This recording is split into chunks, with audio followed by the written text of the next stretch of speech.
Harry Potter, épisode 5. Bienvenue dans le 5e épisode de Harry Potter. La fois précédente, nous avons assisté à un retournement. C'est maintenant Harry qui prend les commandes et s'engage à aller à l'école des sorciers. Hagrid va être le protecteur et le guide de Harry. C'est maintenant la première rencontre de Harry avec ce monde magique. Accompagné de Hagrid, Harry arrive dans un pub qui fait l'intermédiaire avec le monde magique. Un pub londonien. Ce pub semble un peu glauque, sombre. Pourquoi ?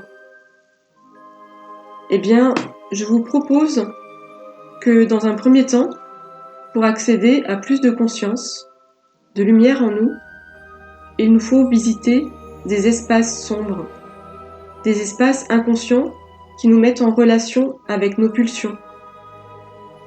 Jung dit que la clarté naît de la rencontre avec nos zones d'obscurité. Prenons un temps pour contempler l'image du pub. Le pub est un lieu pour s'enivrer, se saouler. Boire, c'est lâcher le contrôle. C'est entrer dans une zone plus floue entre le conscient et l'inconscient. En quelque sorte, une façon de sortir de l'influence de Pétunia. Pour beaucoup d'entre nous, la rencontre avec nos zones inconscientes s'est faite dans un premier temps par la boisson ou les drogues qui permettent d'accéder à des états de conscience modifiés. Nous verrons par la suite que Harry apprendra à accéder au monde des sorciers autrement que par le pub, quand il grandira. D'ailleurs, dans ce pub, il rencontre la figure du professeur Quirrell, qui va se révéler plutôt négative. Le pub pourrait représenter un espace qui permet d'avoir accès à des zones de l'inconscient, à faire le pont entre le conscient et l'inconscient. Le pub est donc un espace intermédiaire entre les deux mondes, mais sur un mode plutôt immature, tout comme Hagrid, qui en est un habitué.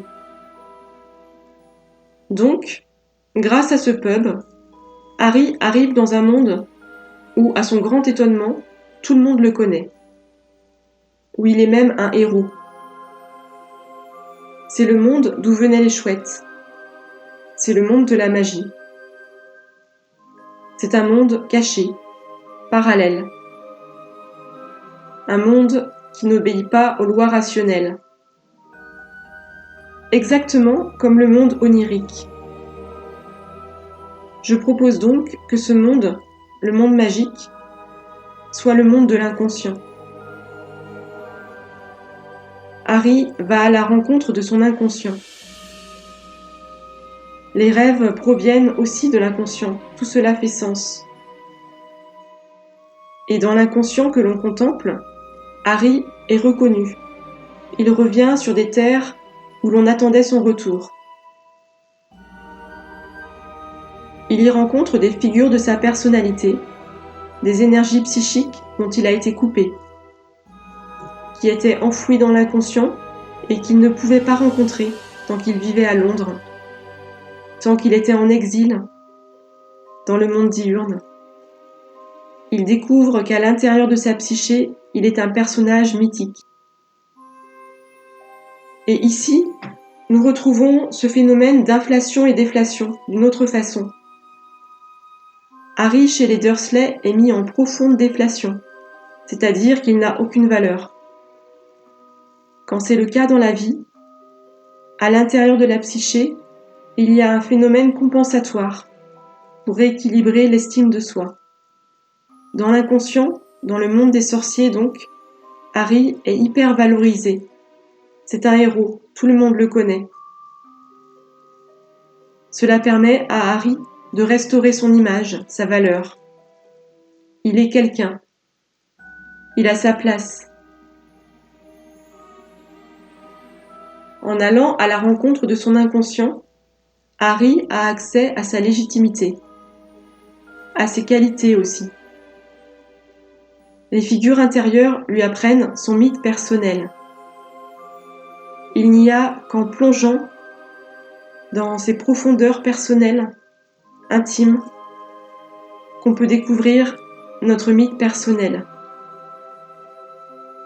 retrouver notre filiation originelle, celle qui reconnaît notre essence, celle qui a désiré notre naissance, pour que du nouveau émerge. Qui est notre vrai père? Qui est notre vraie mère? Harry apprend qui sont ses parents.